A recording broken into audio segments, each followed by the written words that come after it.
Bonjour Daniel, Bonjour. comment vas-tu? Mais ça va bien, merci. Et toi? Très bien également. C'est la première fois qu'on se retrouve pour faire une investigation toutes les deux, même si on se connaît déjà Oui. dans les académies Day et tout ça. Donc, bon, je sais que tu en as déjà fait avec d'autres opérateurs, Hmm. donc tu connais le principe. Oui. Donc là, on se retrouve pour l'investigation numéro 289. C'est le premier protocole de cette investigation de l'Académie Grifasi. Comme tu le sais, elle se compose d'une partie fixe dans laquelle les questions sont déjà préétablies et identiques pour tous les binômes qui feront cette investigation, et une partie libre dans laquelle je pourrai explorer avec les éléments que tu auras recueillis un peu plus profondément le sujet du jour. Et bien sûr, confirme-moi, Daniel, que tu ne connais pas le sujet. Aucune idée. Bien, c'est la surprise. Je te laisse t'installer, donc vas-y, installe-toi confortablement, puis je vais t'accompagner avec un petit décompte de 3 à 1. Tu veux garder tes lunettes? Ah oui, oui, oui, je garde Oui, mes ok. lunettes. Si ça ne te gêne pas, c'est Non, pas parfait. du tout. Ok. Donc déjà, prends une profonde inspiration, Daniel, et à l'expiration, tu vas relâcher toutes les tensions dans le corps, vider ton esprit.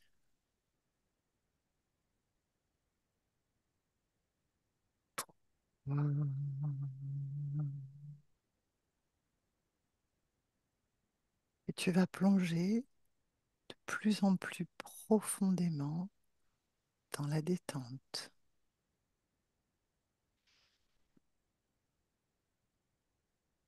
Deux,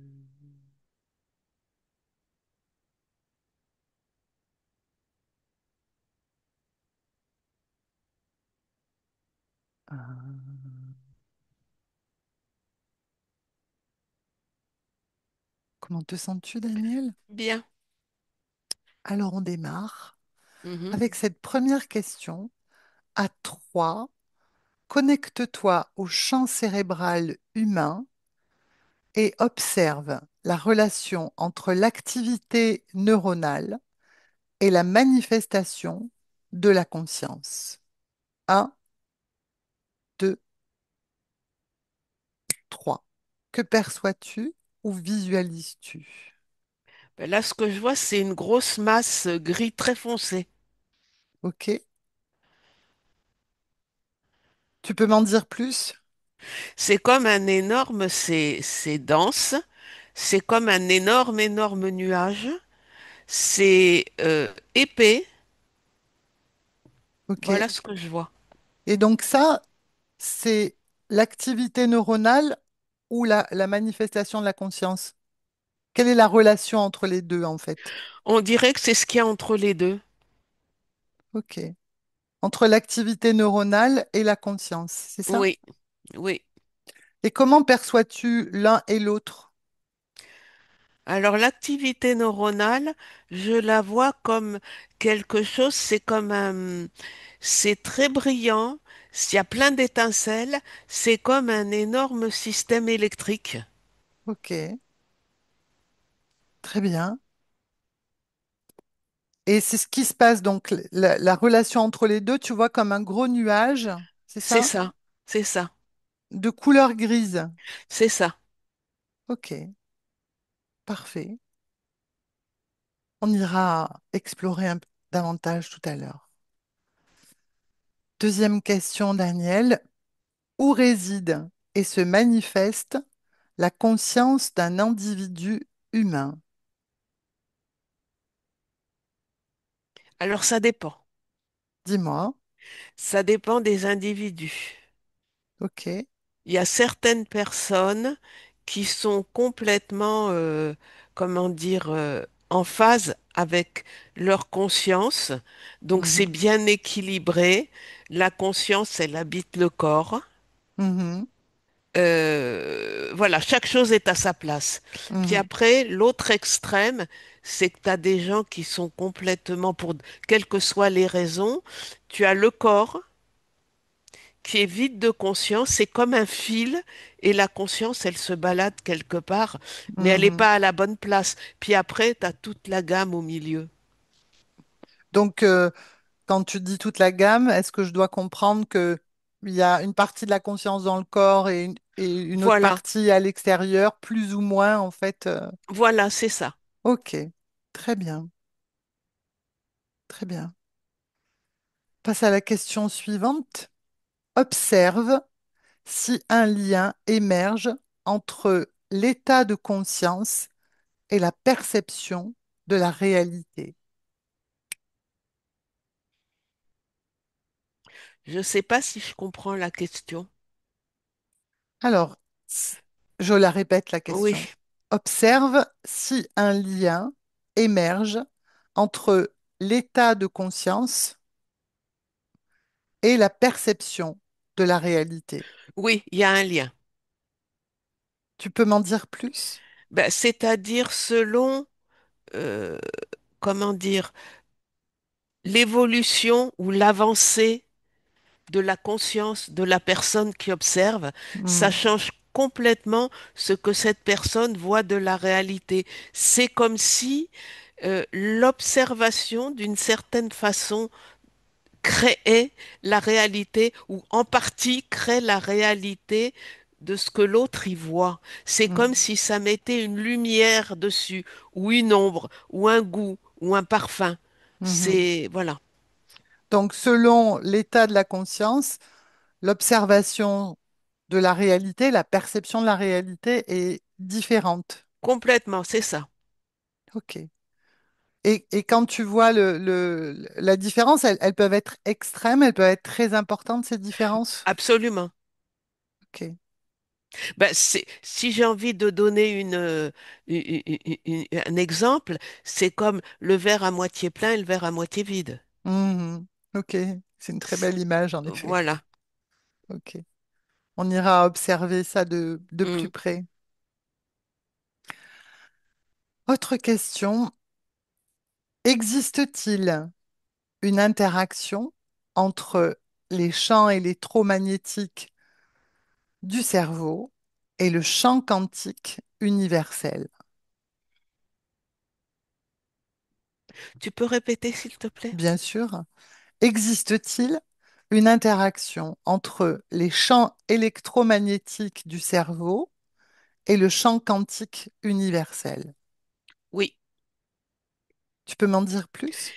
Oui, alors ça, encore une fois, ça dépend de l'évolution du cerveau, ça dépend de la personne. Mais Mhm. pour l'instant, ce que je sens, ce que je vois, c'est que beaucoup d'individus ont été coupés, ont été bloqués. Ok. Donc, même s'il y a une interaction, ils n'en ont pas la conscience.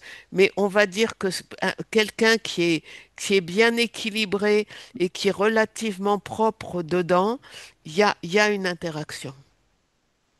Tu peux la qualifier, l'interaction, quand elle existe? Euh, Quel type d'interaction y a-t-il? Enfin, il y a une, comment dire, c'est en, ça fait ça. Donc, c'est en c'est à, mouvement? oui, c'est en mouvement, absolument. Puis il y a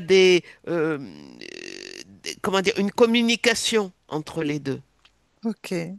Parce qu'en fait, pour qu'il y ait interaction, il faut qu'à un moment, les fréquences soient similaires. Sinon, Mhm. ça va pas. Et si les fréquences sont similaires, eh bien, quand c'est très bien, quand c'est harmonieux, tu sais plus qui est qui.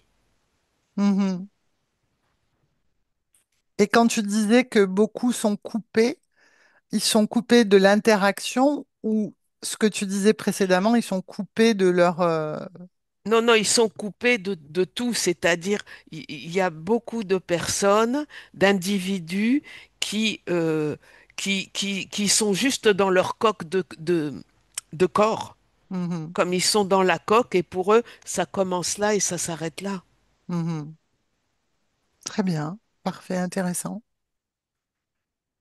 Comment tu te sens, Daniel? Très bien. On continue? Oui, oui. Alors, question suivante.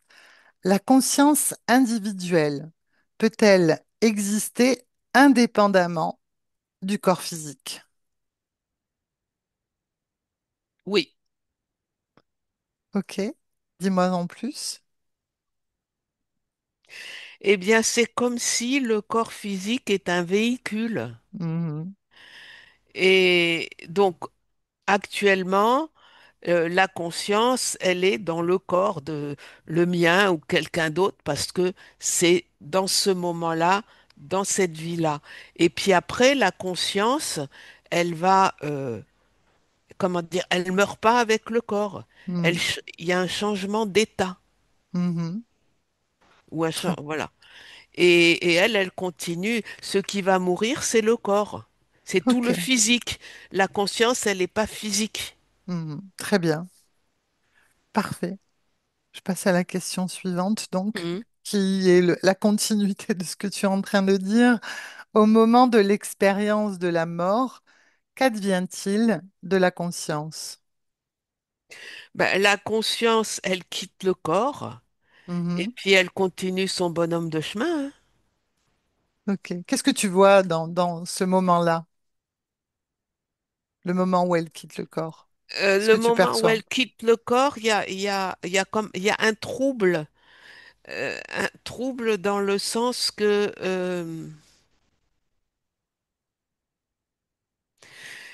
cette conscience, elle, pendant un moment, elle était habituée à fonctionner par rapport à ce véhicule dans lequel elle était. Et là, tout d'un coup, il faut qu'elle change. Mhm. C'est pas elle change pas d'état, mais il faut qu'elle comprenne que ce n'est plus ce corps-là, que ce corps-là c'est fini, donc qu'elle fonctionne autrement. Mhm. Donc il y a, Et, voilà, une adaptation. ok. C'est trouble, c'est une adaptation en fait. Oui, Un oui, oui. réajustement. Voilà. Ok. Très bien. Parfait. Question suivante. Certains individus atteints d'hydrocéphalie et dont le cortex cérébral est très réduit ou altéré présentent néanmoins une intelligence normale ou parfois supérieure à la moyenne. Comment vois-tu la conscience de ces personnes? Ben, chez ces gens-là, ce qui est abîmé, c'est leur voiture. Mhm, Après, le reste, c'est bien. Donc la conscience, elle est bien. Maintenant, peut-être que la façon dont la conscience s'exprime par rapport au- au- au- aux accidents du corps, ça va être réduit, ça va être différent. Entre guillemets, c'est pas comme tout le monde. Mais sinon, la conscience, elle est comme la conscience des autres. mhm. Donc c'est plus la façon dont elle va s'exprimer au niveau humain. Dont elle se manifeste en fait Voilà, dans la matière. c'est ça. Ok. Euh, cette intelligence dont on parle, c'est qui est parfois supérieure à la moyenne. Qu'est-ce que tu Mhm. vois, toi, par rapport à ça, Daniel? Euh, Parce que là, on est dans la matière, pour le coup. oui et non, parce qu'il y a l'intelligence, comment dire, c'est plein de choses. Mhm, Il y a une intelligence qui s'exprime dans la matière et après, il y a d'autres choses qui viennent pas de la matière. Donc, c'est peut-être cette partie de l'intelligence qui mhm. est, qui est supérieure à la moyenne. Ok, ok. Attends, on ira voir ça. Tu disais que c'est cette partie de l'intelligence, c'est-à-dire au niveau subliminal, Voilà. qui est supérieure à la moyenne. Oui. Très bien. Et notre dernière question, à quoi ressemble la conscience chez les sujets en état végétatif? La conscience, elle est parfaite. C'est le corps qui est végétatif.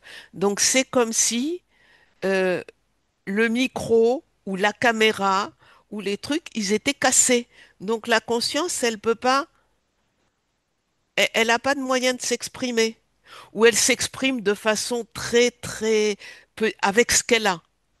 et c'est très petit. Mais la conscience, elle va bien, hein. Elle habite le corps. Pas automatiquement, non, mais moi là, ce que je vois, elle est à côté. Ok. Puisqu'on est maintenant dans la partie libre, Daniel, dis-moi déjà comment tu te sens. Ça va, Et on va rester sur cette thématique des sujets en état végétatif. Donc, oui. est-ce que si tu prends une perspective un peu large, est-ce que c'est le cas de toutes les personnes qui sont en situation d'état végétatif, où la conscience est à côté et pas forcément dans le corps? Non, c'est pas tout le monde pareil. Là, j'en vois où la conscience, elle est beaucoup plus loin du corps. Et dans ces conditions-là, Il y a oui, comme dis-moi. un film, il y a comme un fil qui les relie. Mhm. Dans ces conditions-là, euh, comment la conscience continue-t-elle à alimenter ce corps, justement? Ben, elle fait un peu ce qu'elle peut parce que c'est pas facile, parce que tout est comme si tout était réduit, comme si Mhm. voilà, les choses ne fonctionnent pas. Donc elle passe par là où elle peut. Mhm. Comment tu la vois? Qu'est-ce que tu vois quand tu dis elle passe par là où elle peut? Ben, elle essaye de comment dire, chez certains sujets, elle essaye de comment dire, de s'exprimer dans le corps comme elle peut, mais beaucoup, elle est vraiment loin parce qu'elle dit sinon c'est trop douloureux pour la personne qui est en état neurovégétatif. Qu'est-ce qui serait trop douloureux? Le fait qu'elle soit dans le corps de cette personne? Oui, oui. Et Ce que je vois, c'est que c'est mieux qu'ils soient séparés et comme s'il y avait une attente que le processus de neurovégétation s'arrête. c'est-à-dire que c'est la fin de l'expérience. Voilà. Mais Ou la alors la conscience, personne, peut-être qu'il y en a qui se réveillent, hein, mais pas dans cet état d'absence, parce que c'est vraiment une absence. mais je voudrais que tu reviennes sur ce que tu dis. On me dit que c'est trop douloureux pour le corps si elle était dans son corps. Et je voudrais comprendre pourquoi, en fait. Qu'est-ce qui serait douloureux pour le corps que la conscience continue d'habiter Mais ce c'est corps? douloureux aussi pour le corps et c'est douloureux pour la conscience parce Ok. que, euh, il y a, il y a- il peut rien faire. Il y a une Mhm. grande impuissance. Mhm. Du- Donc c'est comme si c'était un état de il y a- De latence, en oui, fait. oui, même pire que ça, un état de il y a comme du désespoir parce que même si quand on parle, il y a des gens qui entendent l'entourage et qu'on parle, mais ils peuvent rien faire. Ils peuvent pas se relier. Il y a à un moment, il y a plus aucune expression possible. Mhm. Donc c'est au-delà de douloureux, frustrant, il vaut mieux pas être là, quoi. Mhm. Les consciences qui se retrouvent avec des expériences dans le physique de cet ordre-là, acceptent-elles la situation de leur corps physique ou pas? Oui. Oui. Parce que pour elle, pour ces consciences-là, c'est long comme ça. Parce que la conscience, elle est un temps, pour elle, le temps n'existe pas. Mm. Donc pour elle, ce temps de, de latence, il est très court. OK, Et elle n'a pas comment dire, en tant que conscience, elle n'a pas la même expérience du temps et tout ça. bien Donc elle, sûr. voilà. Donc elle, tant qu'elle est hors du corps et qu'elle est conscience, il n'y a pas de, tout va bien. OK. Observe maintenant, dis-moi comment tu te sens déjà, Daniel. Ça va. Bien. Donc, on va rester sur ce sujet-là.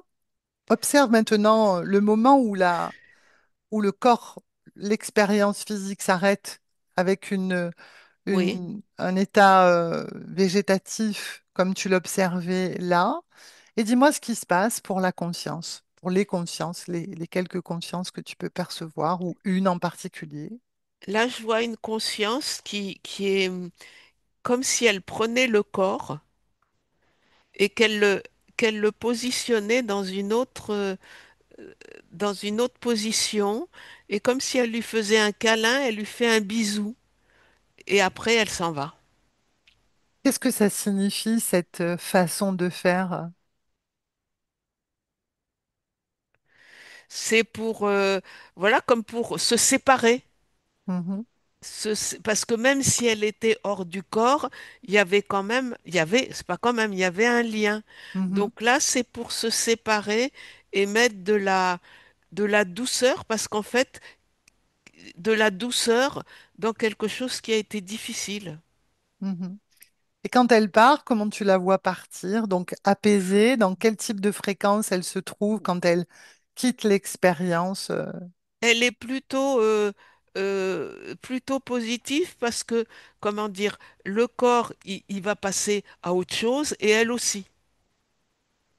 Voilà, Mhm. c'était quelque chose qu'il fallait faire dans ce contexte, mais maintenant elle passe à autre chose. Ok. Est-ce que tu peux me montrer comment elle va passer à autre chose, justement? Comment ça se passe?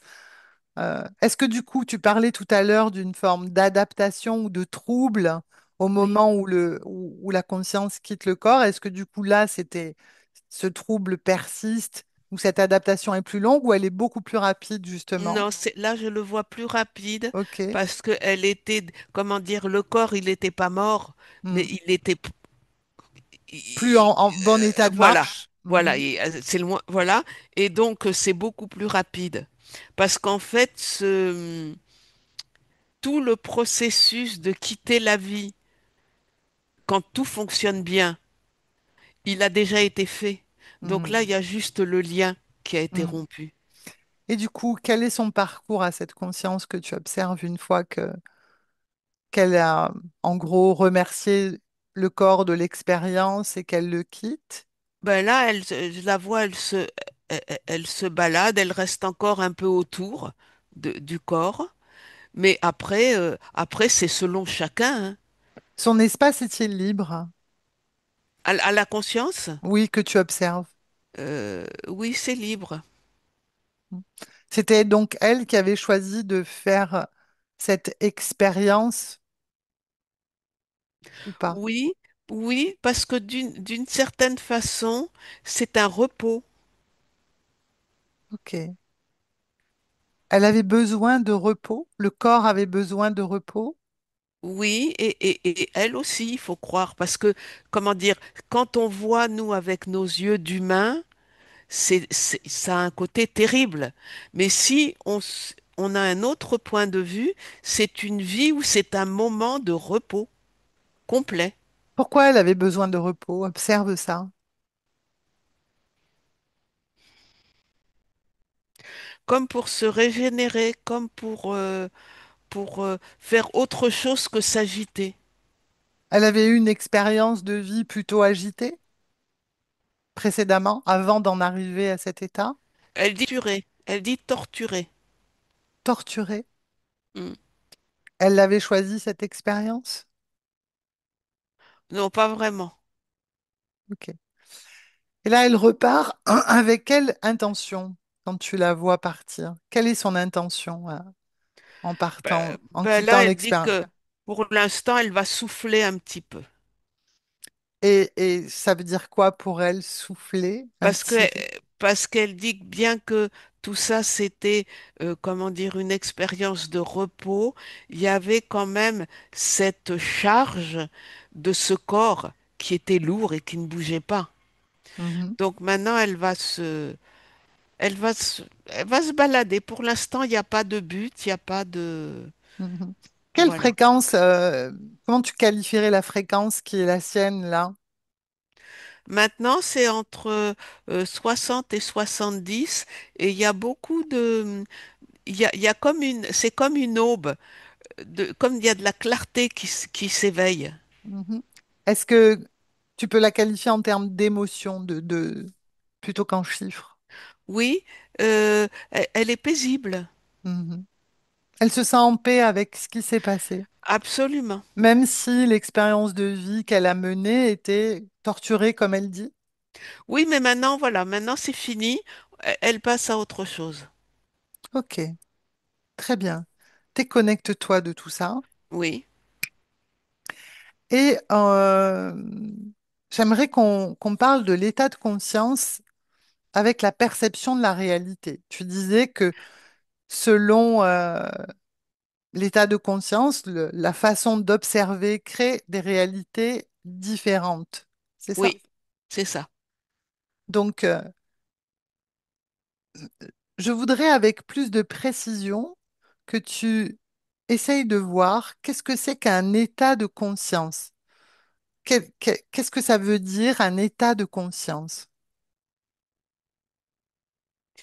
Euh, ben, un état de conscience, c'est déjà les consciences de différents individus, elles sont pas au même point d'évolution. C'est ça, ok. Et après, selon le point d'évolution où elles se trouvent, elles vont voir, voilà, l'histoire du verre vide ou du verre plein. Mhm, Et celui qui voit le verre vide, pour lui, il est devant un verre vide. Alors que c'est la même, comment dire, c'est comme si les individus, avec leurs filtres, ils créent la réalité qu'ils ont devant eux. mhm, C'est comme s'ils mettaient, là j'ai deux images différentes qui me viennent, des paires de lunettes. Il y en a un qui met les paires de lunettes avec le verre vide, l'autre avec le verre plein. L'un il a la pluie dans ses lunettes, l'autre il a le soleil. Ou alors, euh, il regarde des pièces ou des films différents. mhm. Donc, regardons, si tu es d'accord, regardons celui une conscience, puisque tu sais l'image que tu as choisie Hmm. du verre vide, euh, regardons quelle est la perception d'une conscience que tu qualifierais de verre vide. Mais c'est une image, hein, on m'a Oui, oui, pas. oui, oui. Voilà. Dis-moi quelle est la perception de la réalité, qui est la sienne. Ben lui, il a ce filtre qui fait que il voit ce qu'il n'a pas. Il voit les choses plutôt en négatif qu'en positif. En manque, tu veux dire, de Oui, ce qui voilà, lui manque. voilà. Mhm. Est-ce qu'il y a d'autres choses que tu perçois par rapport à justement ces perceptions, les perceptions de ce type de conscience? Oui, parce que ce type de personne va voir, par exemple, il rencontre une personne, il a une interaction avec une personne, il va capter ce qui va pas chez cette personne. Mais tout le monde a des choses qui vont pas. Mhm. Alors que le verre plein, chez la même personne, il va capter ce que la personne elle a de positif. Mhm. Donc, le verre vide, il va vivre des journées pas drôles, des journées stressantes, parce que lui, il capte tout ce qui va pas, tout ce qui manque, les mauvaises humeurs, les, les feux rouges, enfin, etc., Tout ce qui est à etc. l'extérieur de lui. Voilà. Mais à Mhm. l'intérieur de lui aussi, parce que, comment dire, toutes ces choses-là, c'est un mouvement qui se nourrit. Mhm. Quand t'arrêtes pas de rencontrer des gens, entre guillemets, que tu dis, il est de mauvaise humeur, il est pas agréable et tout, ben toi, ça te rend pas bien, ça te rend de mauvaise humeur aussi. Et si on le voyait autrement, c'est-à-dire observe si c'est bien ce mouvement-là ou si c'est parce que à l'intérieur de lui, il crée les fréquences qui attirent à lui plutôt ce genre de situation ou Oui, ce oui, genre. mais c'est ça, ça se nourrit. Ok. À un moment, ça se nourrit, mais ça se nourrit dans comme tu dis, dans les fréquences mauvaise humeur, feu rouge, Hmm. etc., Qui etc. viennent alimenter à nouveau cette Voilà, sensation que à l'extérieur, rien ne va, c'est etc. ça, Et du coup, ça nourrit encore plus une intériorité insatisfaite, c'est ça? c'est ça. Ok. Si on prend justement, parce que tu parlais d'évolution, si on prend la ligne d'une évolution entre le verre vide et comment ce verre, puisque je reste sur cette image que Oui, je oui. trouve facile en même temps, comment ce verre petit à petit se remplit, j'ai envie de dire, de lui-même, en fait, et du coup Mhm. d'une réalité différente. Observe, qu'est-ce qui va amener ce mouvement-là dans l'évolution d'une conscience? Ben, ce qui peut amener ce mouvement-là, c'est une faille à un moment. Si on part de la personne, de la conscience là, qui voit les feux rouges et les gens qui sont pas sympas, à un moment, il y a une faille. Ok. Et par cette faille, il y a comme, entre guillemets, un rayon de soleil qui va rentrer, un sourire. Mhm. Et, et cette conscience, ça peut l'interpeller. Et donc, cette conscience va commencer à regarder et à chercher les sourires ou parce que c'est agréable. Co- Comment dire? Il y a un truc qui est désagréable et il y a quelque chose qui est agréable. Et donc à commencer à plus nourrir la faille et la faille au fur et à mesure, elle va grandir et ça va plus être une faille. Est-ce que est-ce qu'on pourrait qualifier ce que tu appelles la faille comme une prise de conscience ou pas? Oui, à partir du moment où ça grandit, oui, parce que je pense que la première fois, c'est une faille. Mhm. C'est-à-dire, entre guillemets, ça rentre par erreur. Et puis après, ça devient une prise de conscience. Ok. Et lorsque, si on poursuit sur la ligne que tu as observée, euh, la conscience qui métaphoriquement serait un verre plein, Mhm. quelle réalité crée-t-elle? Quelle est la perception de la réalité qui est la sienne? Prends une conscience qui est voilà, Oui, dans un état de conscience plutôt, plutôt expansé, on va dire, et observe quelle est sa perception justement de la réalité. ben là, ce que je vois, il y a le soleil, c'est léger, c'est heureux, alors que de l'autre côté, c'était noir, c'était froid, c'était lourd. Là, c'est beaucoup plus léger, plus facile, et, et, et les journées de cette conscience, la vie de cette conscience est beaucoup plus facile. Ça ne veut pas dire qu'elle n'a pas de problème, mais c'est la façon dont elle les voit et dont elle les gère qui est différent. Mhm. Et du coup, parle-moi de la façon dont elle les voit et dont elle les gère, Ben cette conscience. euh, à nouveau, il me vient une image. C'est si dans un saladier, il y a plein de grains de sable noir avec du blanc, avec du sable blanc. Et ben cette conscience, elle rajoute plein de sable blanc. Donc à un Mhm. moment, le sable noir, il disparaît. Mhm. Ça ne veut pas dire qu'il n'y en a plus, mais ça veut dire qu'on n'y fait plus attention. Mhm. Donc cette conscience, elle gère en, en... Il y a tellement de choses qu'elle vit en positif qu'elle a les ressources et l'énergie pour régler facilement les problèmes, les grains de sable. Pour Voilà. moduler ses fréquences, Non, puis pour pour élever. régler, quand il y a Ouais. un problème, il y a un problème. Voilà, Elle va trouver une solution. absolument, mais ça ne la bouffe pas, ça ne l'épuise pas. Elle trouve la solution rapidement. Mhm.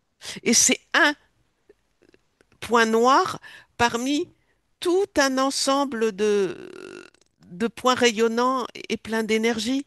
Donc comment dire, c'est facile, c'est pas fastidieux, c'est pas trop lourd. C'est fluide. Voilà. Et du coup, est-ce que tu dirais que plus comment dire, plus une conscience est expansée, plus elle crée une réalité qui lui est favorable, plus Oui, fluide, plus oui, facile? oui.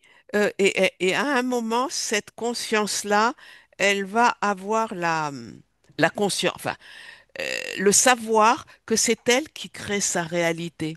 Parce que le verre vide, les choses lui arrivent. Elle subit.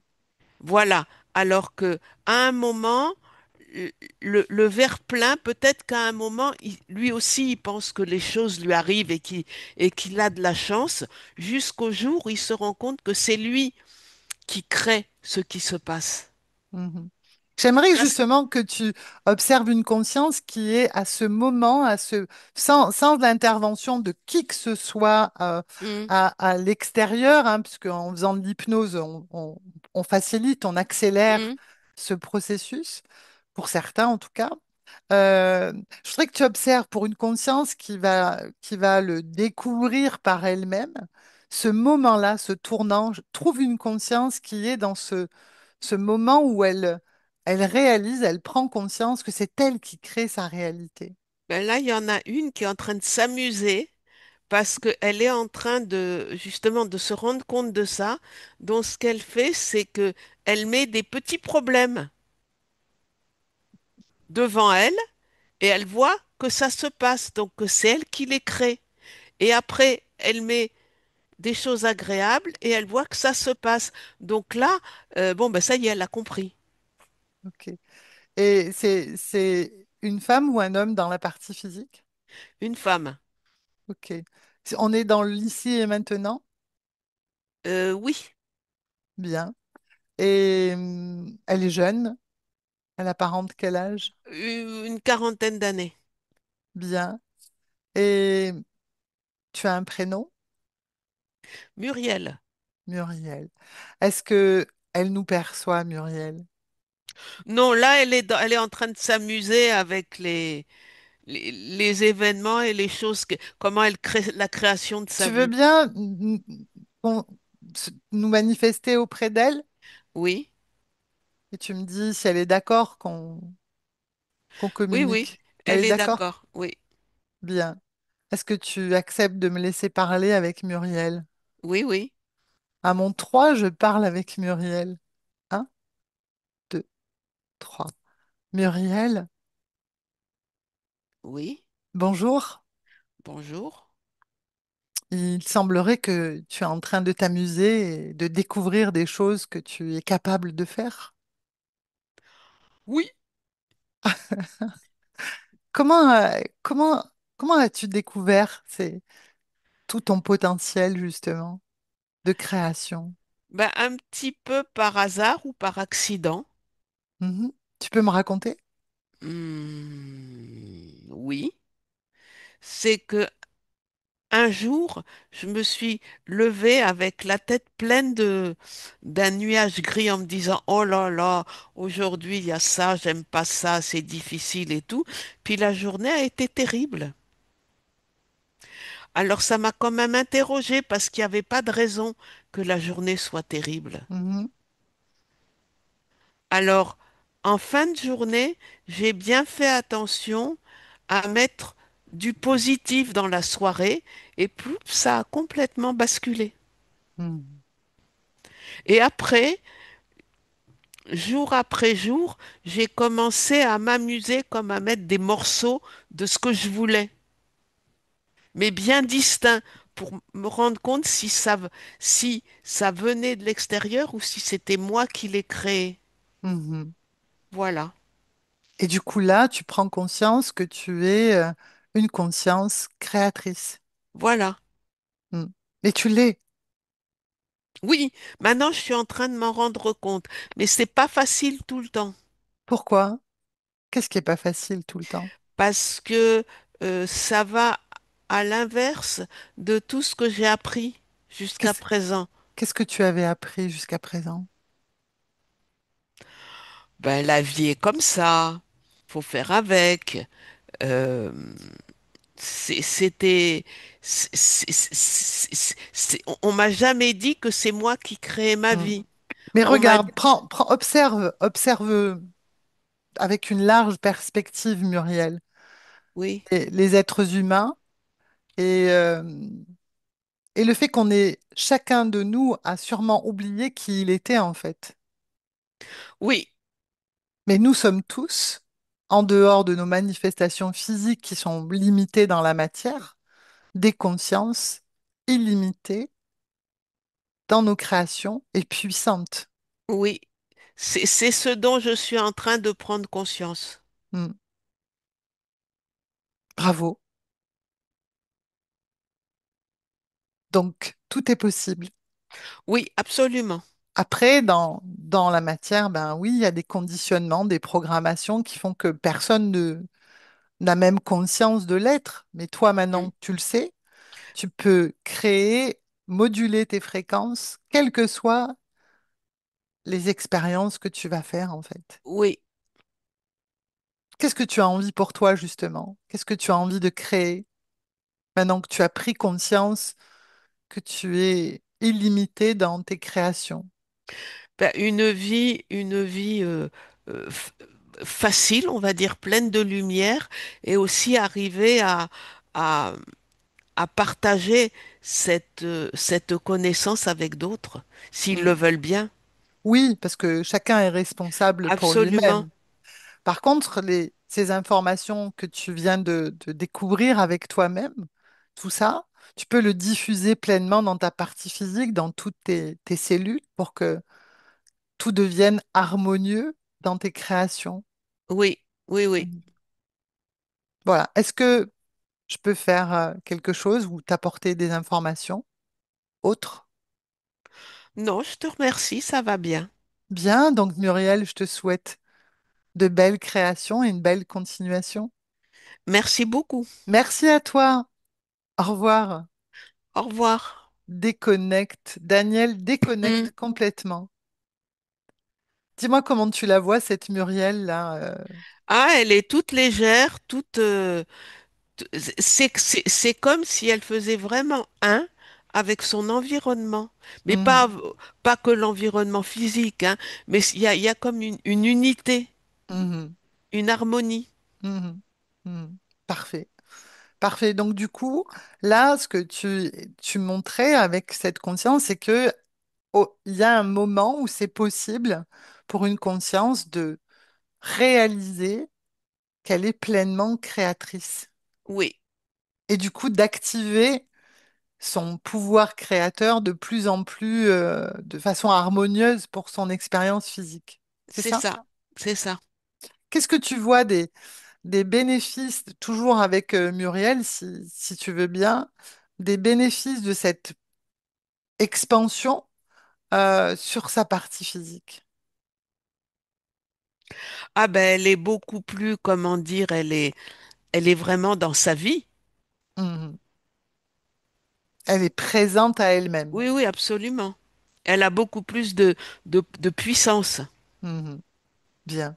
Est-ce que tu vois, déconnecte de Muriel Oui. complètement et puis observe si tu vois d'autres consciences qui, d'une manière, de cette façon-là, un peu naturelle, euh, parviennent au même constat, en fait, à la même, oui, à la même évolution, en tout cas compréhension de qui elles sont en réalité, Il y en a, mais il y en a pas beaucoup, hein. qui y parviennent d'elles-mêmes. Oui, il y en a, heureusement, mais c'est pas la majorité. Mhm. Parce que là, ce que je vois, c'est toute une foule de conscience. C'est à nouveau, cette espèce de substance grise et tout. Et ils sont tous en train de courir après je ne sais pas quoi, de courir et de se presser et de courir encore. Oh. C'est quoi cette substance, pardon, cette substance grise que tu vois? Prends l'information de ce que c'est, parce que tu en parlais au départ, Oui, oui. entre Et là, activité neuronale et la oui, mais manifestation de la conscience. c'est, en fait, on dirait que c'est comme une masse de conscience, parce que toutes ces consciences, quand elles sont incarnées, elles sont unités. Mhm, Et, mais elles se mettent dans un tel où elles sont mises par l'extérieur dans de telles fréquences, c'est des fréquences très similaires qu'elles se, elles s'inter, elles se connectent entre elles et ce qu'elles savent faire, c'est se presser. Vite, vite, courir, se presser. Il faut faire ça, il faut faire ça, il faut faire ça. Donc elles sont complètement, elles n'ont plus d'existence par elles-mêmes. Mhm. Pour Et- elle-même. pour elles-mêmes et pas c'est comme si comment dire c'est comme une marée, elles suivent un mouvement global Tu bien dirais, oui. bien qu'elles soient individuelles, mais ça devient comme un mouvement de masse, une Mm. foule de conscience. Est-ce que tu dirais que c'est comme si elle s'oubliait elle-même? C'est même pas qu'elles s'oublient, Dis-moi, c'est que euh, attends, comment je peux dire ça? comme ça devient. Parce que elles s'amalgament et Mhm. elles sont pas heureuses. Mhm. Donc, si elle s'oubliait, il n'y aurait pas ce sentiment de pas être bien. Si elle s'oubliait, il n'y aurait pas ce Oui, sentiment de bah, pas c'est être comme bien. ça que je le vois. Si Ok, je pour, pour- comprends. comment dire, pour être bien ou pas bien ou tout ça, il faut avoir un sentiment D'être déjà. d'individu, d'être, voilà. Mm. Et là, c'est un espèce de, d'in- de foule de conscience, d'individu conscience, mais qui se fait entraîner. Et Est-ce que, est-ce que tu parlerais de vide? non, c'est pas un vide vide, c'est un vide moche. Un vide moche? C'est un vide moche, très Parce qu'il y a moche. des, parce qu'il y a des vides qui sont jolis et des vides qui sont moches, donc. Ok, Ça, c'est un vide très moche. ok, ouais. Donc en fait, elles se sont syntonisées, tu disais, ces consciences avec quelque Voilà, chose d'un mouvement général. euh, voilà, et ce qu'elles ressentent quand même, ce que tu dis, c'est qu'elles sont pas heureuses. absolument. Donc il y a une partie d'elles qui sait que ce après quoi elles courent ou ce mouvement qu'elles ont n'est pas, n'est pas, comment je vais dire ça, harmonieux avec ce qu'elles sont, c'est ça? On pourrait Oui, le dire comme ça. non, mais elles le savent pas parce qu'en fait, elles ont l'impression, elles sont pas bien, mais elles ont l'impression que c'est parce qu'elles courent pas assez vite ou qu'elles sont pas assez, Elles se trompent de raison, en fait. voilà, voilà. Au Donc lieu elles essayent d'aller... de courir Hmm. plus vite, elles essayent de faire plus ça, mais c'est pas ça qui va les faire sentir mieux. Mais ça, elles ne s'en rendent pas compte. Regarde si parmi, justement, parce que je trouve ça intéressant, la question de l'évolution, parmi donc ces consciences-là qui sont dans le mouvement comme ça, à quel moment l'insatisfaction va faire que, parce que tu parlais tout à l'heure d'une faille Mhm. possible qui ouvrait quelque chose, à quel moment, prends-en une par exemple et observons à quel moment une de ces consciences qui est dans cette espèce de flot-là, euh, quelque chose de différent se manifeste en elle. Oui, Observe alors ça. là j'en vois une. Alors il y en a une qui, qui tombe. Elle tombe parce qu'à un moment, elle arrête de courir. Ok. Et donc, bon, au début, c'est moche parce qu'elle se fait piétiner et tout. Puis après, elle arrive à se mettre de côté. Et puis elle regarde. Puis elle se rend compte que ben, elle est beaucoup mieux. De pas courir. Mais, c'est difficile parce qu'elle fait pas comme tout le monde. Hmm. Et donc, regarde, observe la suite. Donc à un moment, elle va faire semblant. Elle va être dans le mouvement, mais pas de la même Voilà, manière. voilà. Ok? Et petit à petit, elle va se rendre compte que voilà, qu'il y a d'autres choses qui se passent autrement ailleurs. Ok. Et du coup, sa perception de la réalité, son état de Va conscience changer.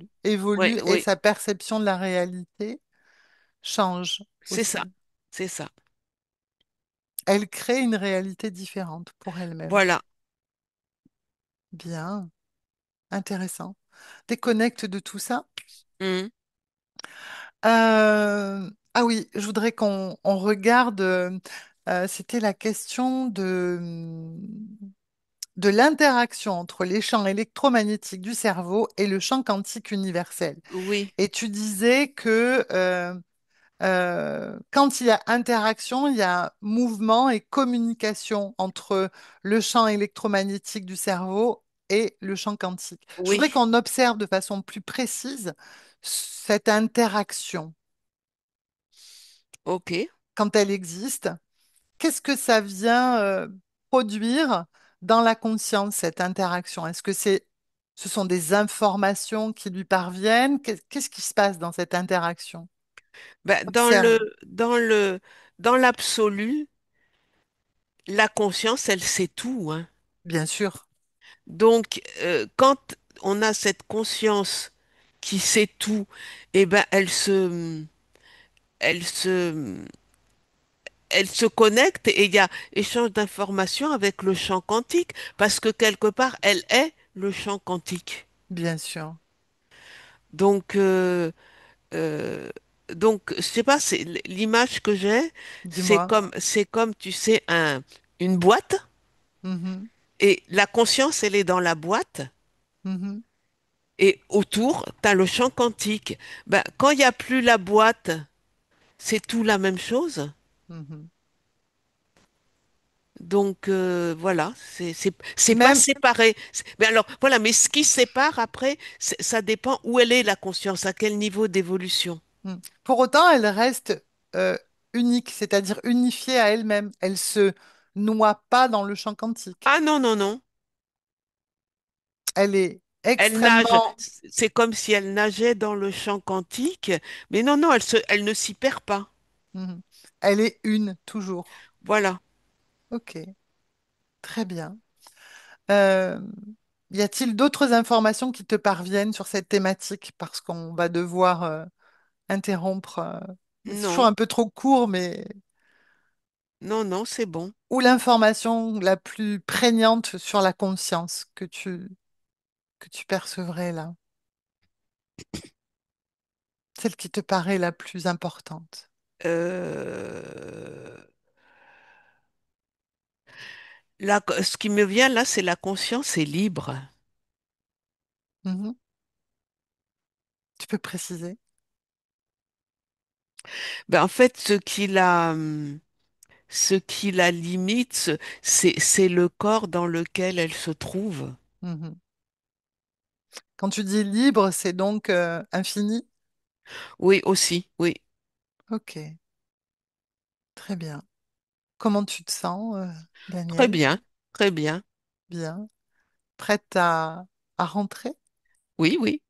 Bien. Alors déconnecte-toi, Daniel, complètement Mm. de tout, de tous, de toutes ces fréquences, toutes ces informations, et tu reviens pleinement dans ton corps que tu retrouves avec plaisir. Et tu te sens de plus en plus légère dans ton espace avec tes fréquences, celles qui te sont les plus agréables et qui vont se diffuser dans toutes tes cellules, tous tes organes, tout ton corps, tous tes muscles. Et tout se redynamise et s'équilibre parfaitement. Et cela produit une sensation de bien-être profond. Et quand tu es prête, tu peux ouvrir les yeux. On est en 2025. Merci Daniel, Merci à toi. c'était vraiment intéressant. Comment tu t'es senti toi pendant ce Ah, voyage? très bien, très Ouais, bien. Moi, j'adore. ouais, ok. Bien, ben merci à tous. Je coupe l'enregistrement. Ok. Au revoir. Au revoir. Benvenuto a questo nuovo video di Disclosures. Oggi parliamo della cosiddetta sessione di ipnosi investigativa. In realtà non esiste una sessione di ipnosi investigativa. Non che non si possa fare investigazione di ipnosi, però è che non esiste una sola sessione di ipnosi per dire si è fatta investigazione, per prendere quell'informazione come buona. Perché? Sappiamo intanto che l'informazione che arriva in ipnosi è molto contaminata. La percentuale di inquinamento dell'informazione è altissima. Pensate a questa informazione che viaggia per tantissime dimensioni, attraversa densità, passa per coscienze che volontariamente o involontariamente possono distorcerla. E poi arriva infine alla persona che sta in ipnosi, che ha una coscienza, ha una mente, ha un'esperienza e interpreta questa informazione secondo la sua struttura mentale, secondo le sue credenze, che per quanto si possa essere più o meno liberi mentalmente, liberi pensatori, sempre c'è una parte subliminale che interpreta in base all'educazione ricevuta, alla cultura e perché no, anche tutte le esperienze di esistenze passate che ancora lasciano un segno in noi. Per capirci, è come se dovessimo parlare con un'altra persona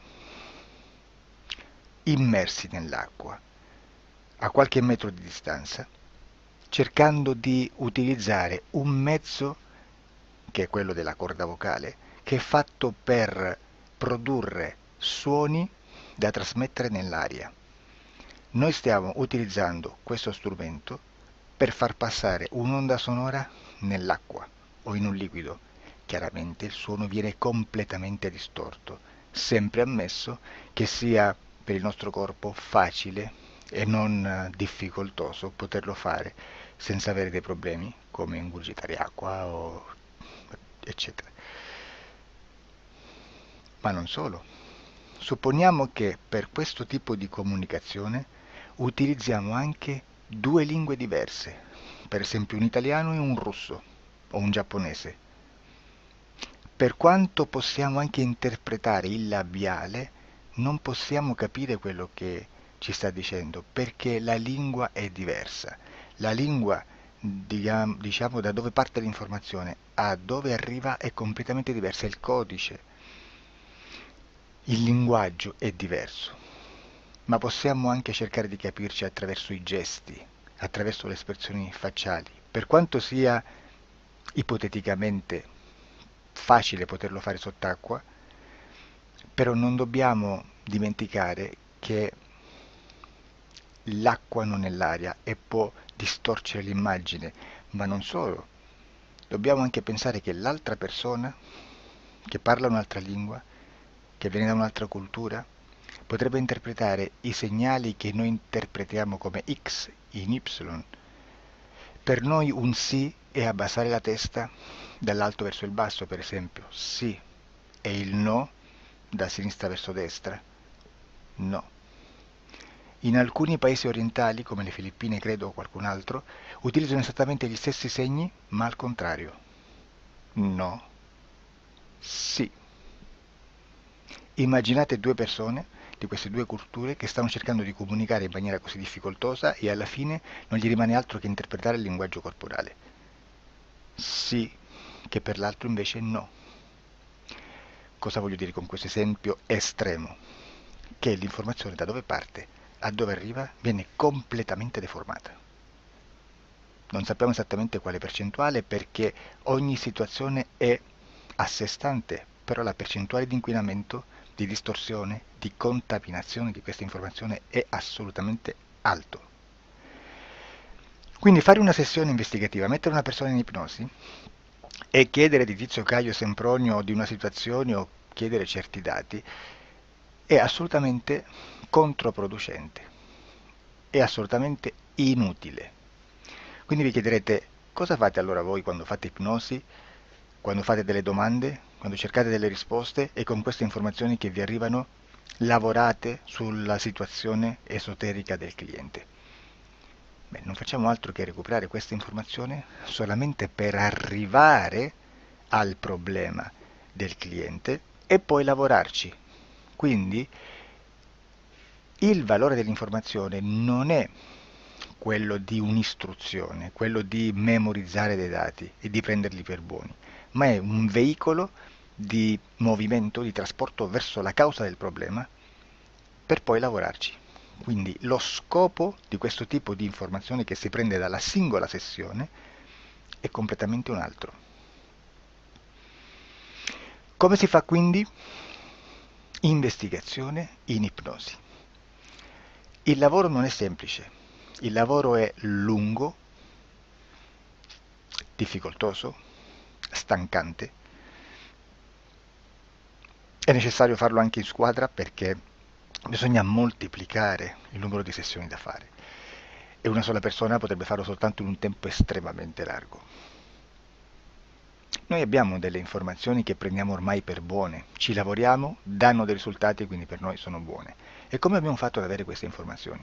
Per esempio, come facciamo a sapere che un extraterrestre chiamato il cosiddetto grigio è più o meno alto X, poi ci sono magari quelli anche un po' più alti, ma hanno un corpo strano, hanno una pelle grigio-verde, hanno degli occhi grandi a mandorla, neri, senza una pupilla visibile, non hanno quasi bocca né naso né orecchie, hanno soltanto delle fessure, non hanno organi genitali, hanno degli arti molto più lunghi rispetto alla proporzione che potrebbe avere il corpo umano e di solito hanno meno dita delle 5 del corpo umano, eccetera, eccetera, eccetera. O se no prendiamo un altro tipo di essere che possiamo incontrare in ipnosi, come facciamo a dire che hanno delle somiglianze con i rettili, gli animali rettili terrestri o gli invertebrati, gli insetti terrestri? Perché? Perché siamo sicuri di questa informazione e ci lavoriamo e quando ci arriva la prendiamo già per buona, nonostante sia anch'essa contaminata.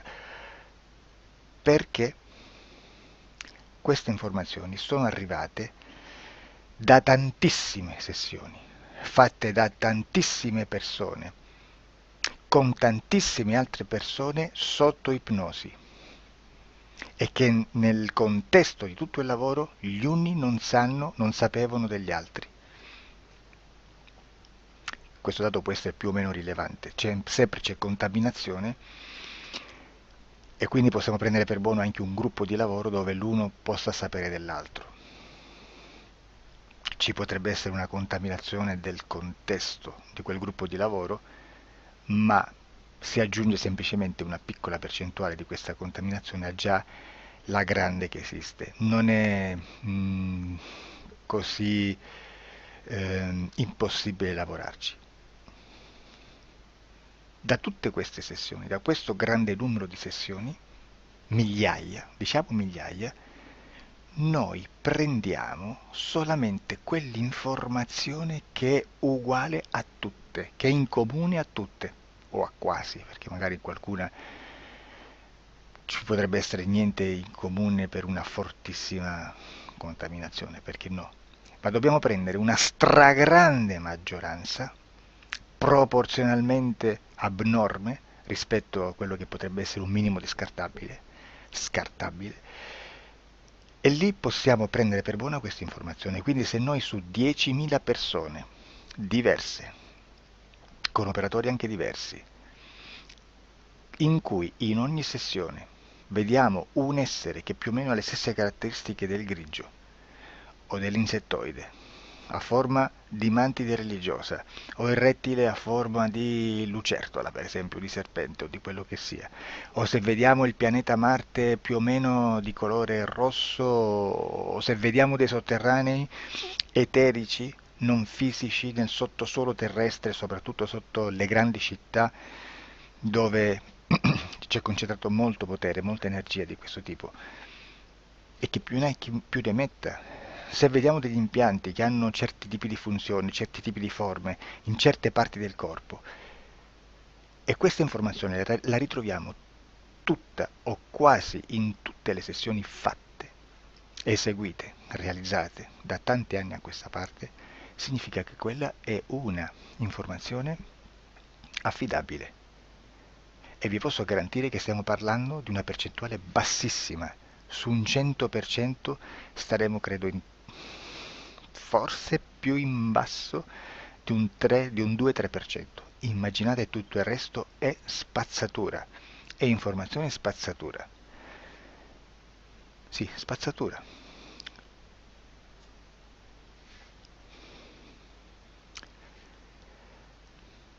C'è anche un'altra cosa da dire. Supponiamo che un operatore faccia un'ipnosi e voglia andare a vedere cosa fa Tizio, cosa fa Caio, cosa fa Sempronio. Arrivano delle informazioni e si dice che Tizio è biondo, Caio è zoppo e Sempronio è uno sportivo. Intanto già abbiamo detto che una sessione soltanto non serve, d'accordo? Ma poi c'è da dire che una coscienza, un essere, in ambiente subliminale, la sua parte subliminale potrebbe non dare autorizzazione a questa fuoriuscita di informazioni. Mi potreste dire, e allora tu quando chiedi agli esseri cosa fanno, cosa non fanno? Beh, intanto la prendo sempre con le pinze perché abbiamo sempre detto che tutto è molto contaminato e mi serve solo per dirigermi da una parte. Ma c'è anche da dire che se un essere interferisce con l'altro, ha aperto un canale di comunicazione a cui non può ovviare, a meno che non lo recida, non lo annulli. Quindi quando io faccio la domanda a un essere, se lo faccio attraverso l'interferito, mi arriva l'informazione per un canale aperto che sottostà alla volontà dell'interferito. Sulla volontà dell'interferito parleremo in un prossimo video disclosures. Però, se io voglio fare un'investigazione sopra Tizio, Caio e Sempronio che non hanno nessun collegamento, nessuna interazione e nessuna interferenza con il soggetto con cui io sto realizzando l'ipnosi, non è detto che mi arrivi questa informazione. Assolutamente. Potrebbe esserci completamente un muro. Come potrebbe esserci informazioni perché quell'altra parte potrebbe autorizzare comunque. Ma non è detto. E comunque quando ci arrivano informazioni, in una situazione di non interferenza o non interazione, non possiamo sapere esattamente se sono informazioni che ha autorizzato la parte subliminale dell'altra persona o dell'altro essere, o qualche altro essere, qualche altra entità furba, approfitta della situazione, osserva quello che sta succedendo, si mette in mezzo, si fa passare per l'altro e dà informazioni, ovviamente distorte, prima perché non è detto che debba conoscerle, e anche se fosse potrebbe manipolarle a sua volontà e a suo vantaggio. E quindi immaginate che situazione ridicola ci si viene a trovare, in quale situazione ridicola ci si viene a trovare in questi casi.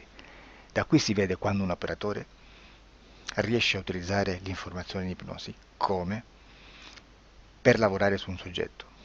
Da qui l'osservatore attento delle sessioni di ipnosi riesce a capire se quell'ipnosi è un'ipnosi affidabile, un'ipnosi con un livello di informazione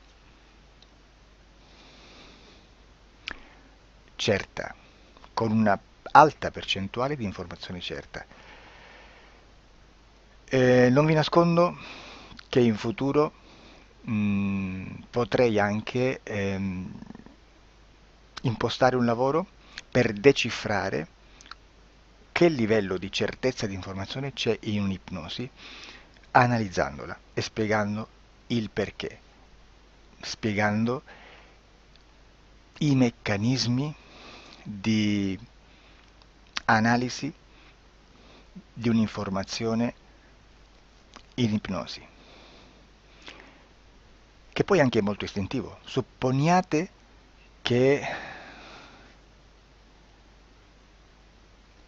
Supponiamo che dobbiamo cercare un'informazione su internet, per esempio un fatto di cronaca. Voi preferite mettervi su un sito ufficiale caso, l'ANSA in Italia, ADN Kronos, qualche telegiornale che per quanto possano manipolare l'informazione ad alti livelli, comunque possiamo dare affidabile la fonte dell'informazione che viene trasmessa. Non possono trasmettere una bufala sicuramente.